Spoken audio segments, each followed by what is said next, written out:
Hello and a very warm welcome to News Hour, 60 minutes of news, business, sports and weather, live on CCTV International. I'm Liang Hui in Beijing. Chinese Premier Wen Jiabao arrived in Copenhagen Wednesday evening for the ongoing UN Climate Change Conference.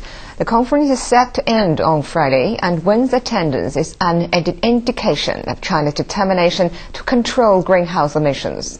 Li Na has more. Chinese Premier Wen Jiabao is scheduled to meet with other foreign leaders on the sidelines of the climate summit in Copenhagen. During his flight, Wen told reporters that his attendance at the meeting aims to show the great importance the Chinese government and people attach to the issue of climate change and to assert the nation's sincerity and determination in working with the international community to meet this global challenge. Wen said the Copenhagen Climate Conference is now in its final and critical stage. He said he will closely communicate and coordinate with various parties and deliver a speech outlining China's stance on climate change. Wen said he hoped the meeting will yield fair, reasonable, balanced and achievable results. As a big country, China has pledged to do its share. It has taken a constructive and positive approach in the Copenhagen talks and elsewhere. Last month, China announced that it would reduce the intensity of carbon emissions per unit of its GDP in 2020 by 40 to 45% from the 2005 levels. UN Secretary General Ban Ki-moon called the measures quite important. China expressed the stance that it will undertake its obligations as a developing country and called on the developed countries to do their share. Li Na, CCTV. Denmark's Prime Minister Lars Løkke Rasmussen has opened the 10th day of proceedings at the UN Climate Change Conference, with disputes leaving several major issues unresolved. China, India and Brazil are protesting the gathering's latest draft tests. The Danish presidency put forward the documents without consulting other parties at the summit on Wednesday. Meng Lingqi has more.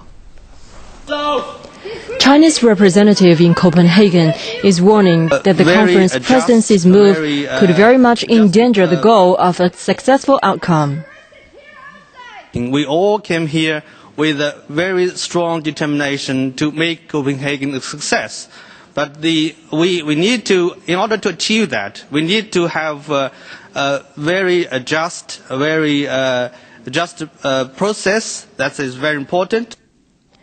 India, Brazil and some other developing nations are also protesting the newest draft text versions.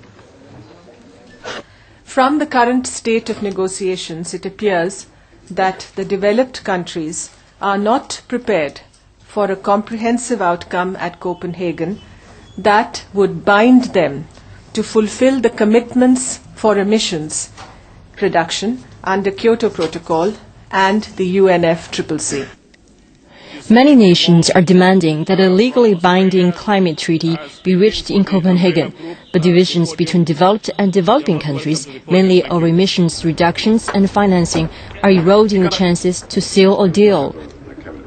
World leaders are now arriving in the Danish capital to endorse efforts to reach an agreement as the conference moves into its final segment. Meng Lingqi, CCTV. Cities around the world observed an 1-hour blackout on Wednesday to raise awareness of the dangers of climate change. Hundreds marched through the streets of Copenhagen as lights were switched off. The event was organized to coincide with the climax of climate talks in the Danish capital.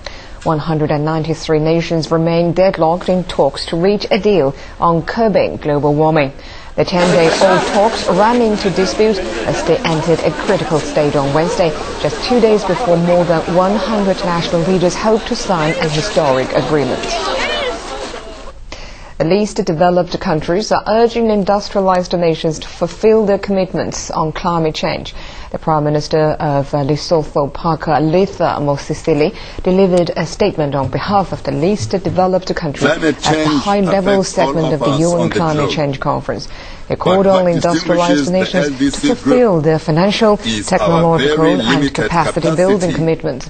African countries have also softened their demands for climate funding from developed nations. Ethiopia's Prime Minister spoke on behalf of all African countries.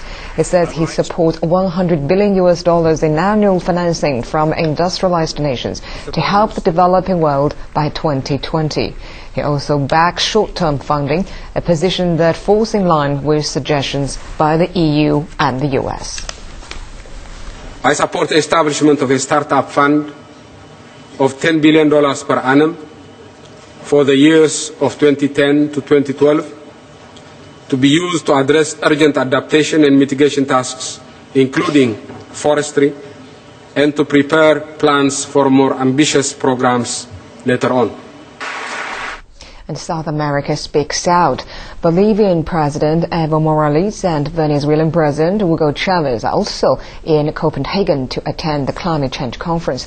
Both are urging industrialized nations to help developing countries fight climate change. Let's learn more about their ideas from Damian Jones. Bolivian President Evo Morales says climate change has largely been caused by developed nations during their industrializations. He's demanding that those countries help developing nations fight climate change and green their economies. The budget of the United States is $687 billion for defense, and they want to, for climate change, to save life, to save humanity. They want to put up $10 billion. That's shameful. Venezuelan President Hugo Chavez has also blasted the actions of industrialized countries. In the streets, they are saying the following: if the climate was a bank, you would have already saved it. And I think that's true. If the climate was a big capitalist bank, you would have already saved it. You, the rich governments. A formal summit of more than 120 world leaders will be held on Thursday and Friday in an attempt to break the deadlock on which nation should cut greenhouse gas emissions, by how much, and who should pay what. Damian Jones, CCTV. During an interview program on Wednesday evening, French President Nicolas Sarkozy said a time is pressing for the world to reach a deal at the climate conference. Sarkozy also said that U.S. President Barack Obama faced difficulties in convincing the American public that deep cuts in their emissions were needed to save the planet.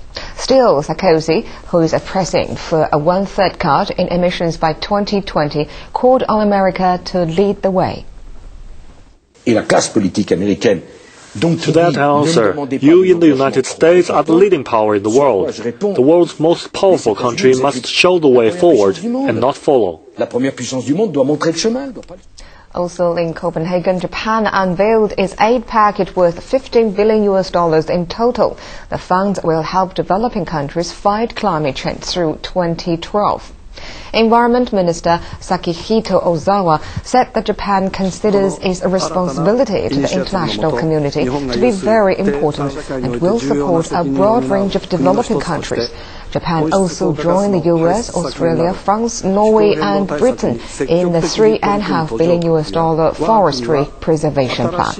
The announcement on Wednesday offered an opportunity to restart the stalled UN climate talks.